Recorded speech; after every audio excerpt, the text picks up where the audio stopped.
Hozirda tarvuzning ustini olganda ikkiga bo'lib qo'yiladi. Mana qilib.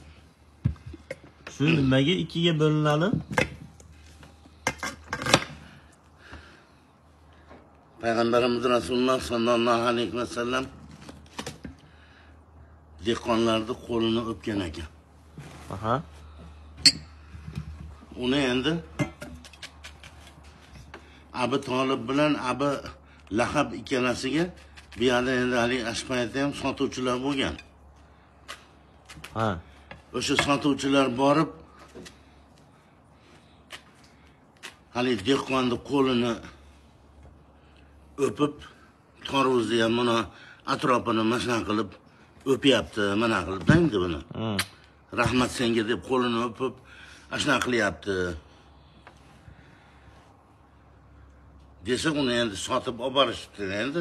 Ular kofir, musulmon bo'lgan emas. Keyin bu Muhammad tarvuzni atrofini o'pgan bo'lsa, biz bu tomonidan ustidan o'pamiz deb tepasidan ikkalasi bir tomonidan Abu Lahab, bir tomonidan haligi Abu Talib ikkalasi o'pibdi. Aha. Endi uni ham Rasululloh sallallohu alayhi vasallamga mashnaqa sizni Muhammad mayatidan o'pgan bo'lsa, biz mayatidan o'pamiz deb tepasidan o'pdi. Aha. Desa yana keyin ha bo'pti, yaxshi bo'pti o'pgan bo'lsa. Biz o'pgan bo'lsa, Abu Lahab qayoqdan o'pdi? Ha, o'ng tomonidan o'pdi. Abu Talibchi chap tomondan o'pdi.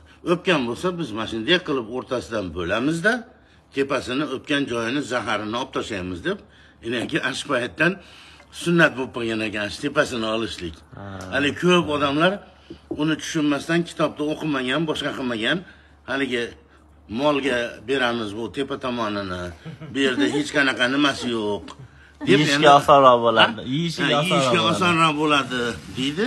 Endi buni zamirida haligi ish yotibdi-da endi. O'shaning uchun Rasululloh sallallohu alayhi vasallam ikkiga bo'lib, keyin ikkalasini o'pgan joyini, bu kofirlarni o'pgan joyini ovoraylik deb ashpayatdan shu sunnat bo'lib qolgan ekan. Rahmat. Bilmaganimizni bilib oldik-da. Rahmat.